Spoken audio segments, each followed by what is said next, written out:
تنہا ہم اکیلے نظر آتے رہتے ہیں۔ صحرا کا جو سفر ہوتا ہے بہت کٹھن ہوتا ہے۔ نبی پاک صلی اللہ تعالی علیہ وسلم مثال دیتے ہوئے ارشاد فرماتے ہیں ایک بندہ اپنی اونٹنی لے کر اس پہ ساز و سامان لے کر کھانے پینے کا صحرا کے سفر پر تھا، اور صحرا میں کھانا پانی بہت مقدار میں لی جاتی ہے کیونکہ کچھ ملتا نہیں، اور جلد سے جلد وہاں سے سفر گزار کر کے آنا۔ ایک بار اگر راستہ بھٹک گیا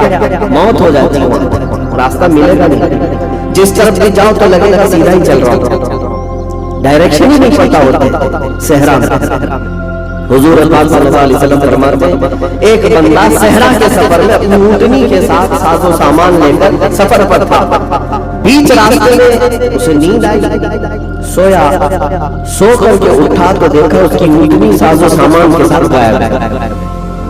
صحرا میں، بیچ صحرا میں، اب جو سواری تھی وہ غائب ہے، کھانا پانی تھا وہ غائب ہے، کچھ نہیں ہے ساتھ۔ گھبرا گیا، پریشان ہو گیا، اپنی اونٹنی کو ڈھونڈتا ڈھونڈتا تھک گیا، کبھی ادھر کبھی ادھر کبھی ادھر کبھی ادھر،